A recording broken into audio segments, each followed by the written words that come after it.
sitting here praying that this night's gonna last. You got it all on tap, I'm loving your vibe, always have your back. We like all the same tracks, listen all night in the sheets all black. Halo semua, salam sejahtera Malaysia. Selamat datang ke channel Fels Lifestyle. Tuan-tuan dan puan, sebelum ini ada yang menyebut Menteri Besar Kedah, yaitu Muhammad Sanusi, akan dikenakan tindakan undang-undang sehingga boleh dipenjara.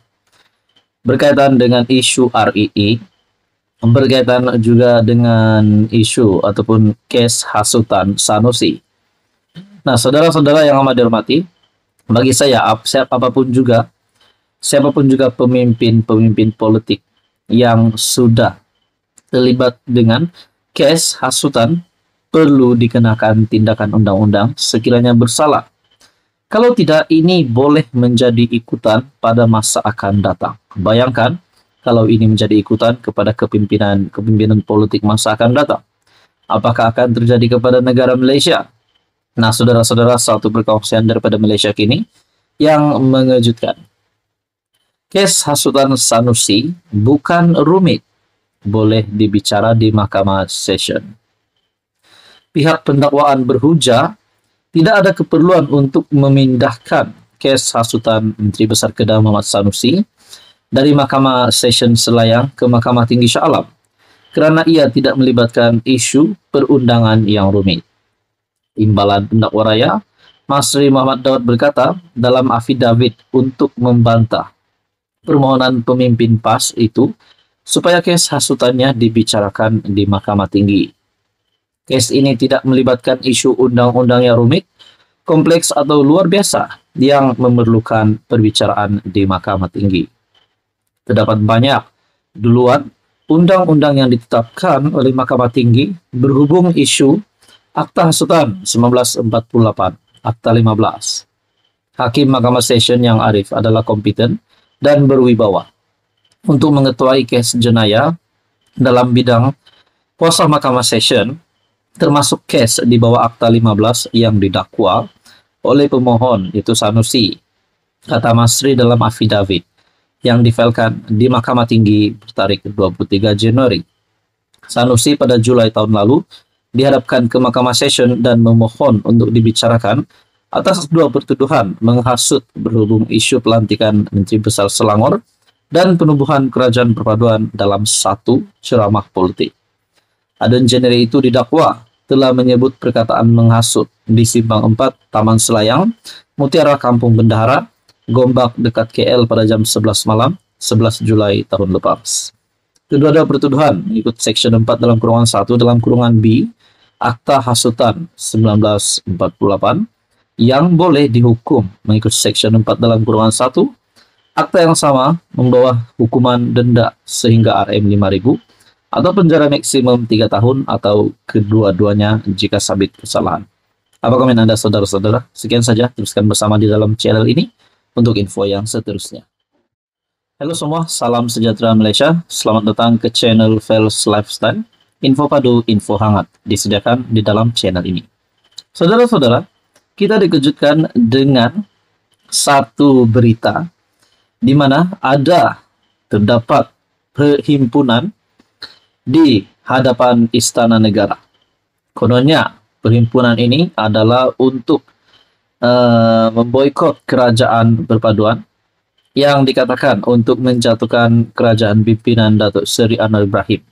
Dan tidak mengejutkan rasanya, di dalam 1.000, kira-kira 1.000 orang itu, yang paling dikenali tidak lain dan tidak bukan, yaitu Tun Dr. Mahathir Mohamad.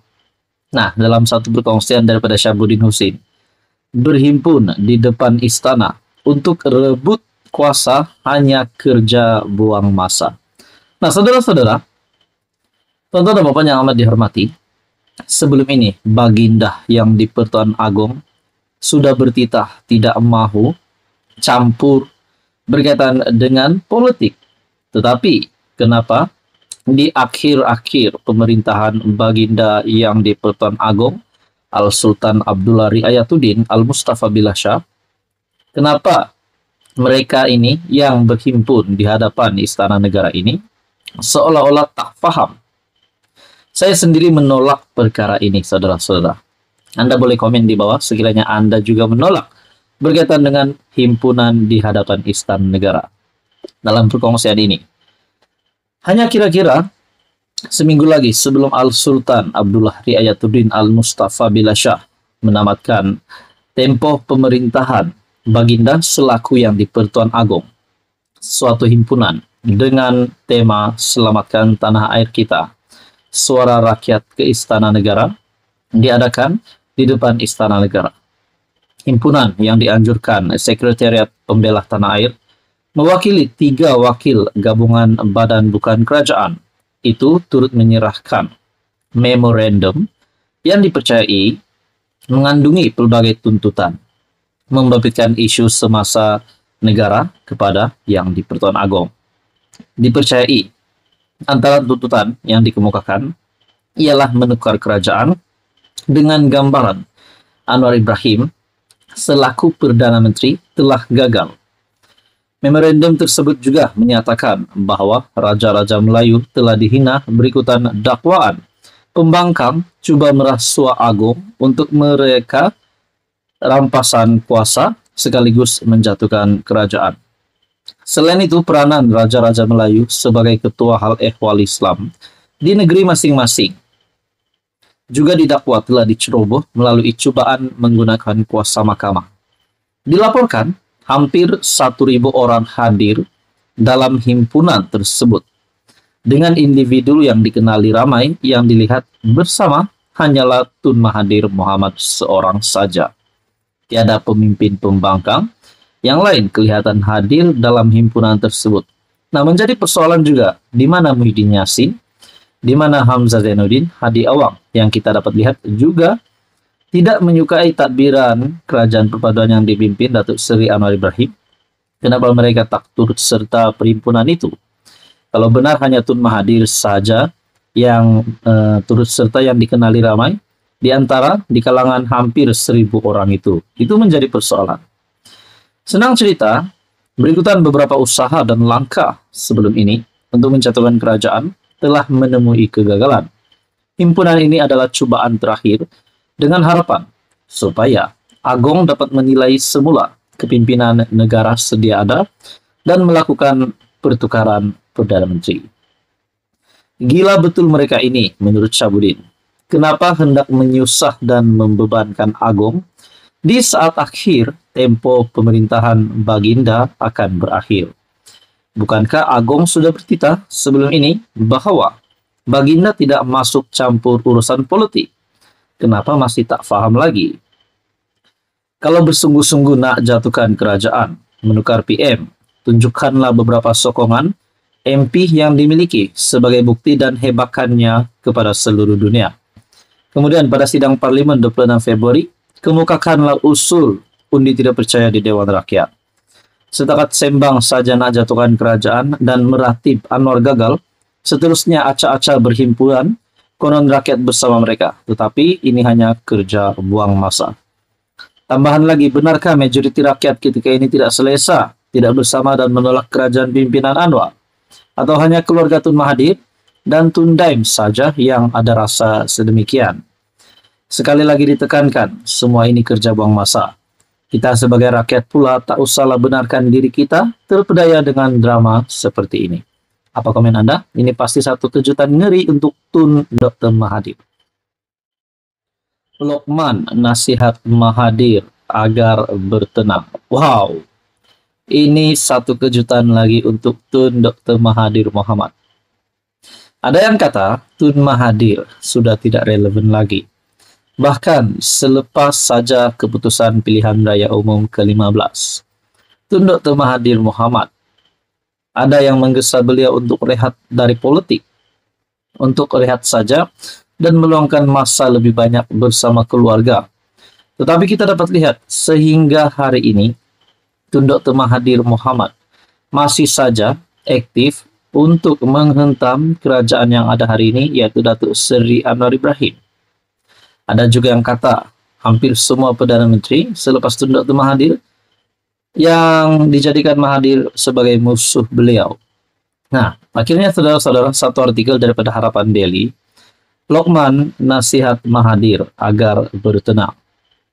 Pengarah komunikasi UMNO Datuk Lokman Nur Adam tampil menasihati bekas Perdana Menteri Tun Dr. Mahathir agar bertenang susulan kenyataan dikeluarkan baru-baru ini.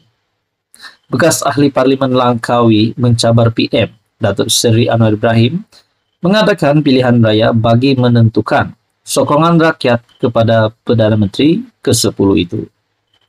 Mengimbas kembali PRU 15, Lokman mengingatkan Mahathir bahwa Parti Pejuang Tanah Air, Pejuang, tidak langsung memenangi walaupun satu kursi. Alamak, ini satu kejutan lagi untuk Tun Dr. Mahathir. Macam mana kita nak buat tutun? Semua deposit pilihan raya hilang. Tak dapat satu kursi pun. Macam mana kita nak buat? Jadi bertenanglah Tun, itu sahaja. Jangan kelam kabut sangat nak pilihan raya cepat. Tidak ada sebarang jaminan. Kalau diadakan pilihan raya semula, maka Tun punya parti akan menang. Tiada jaminan, ulang Lokman lagi dalam video yang dimuat naik di Facebook.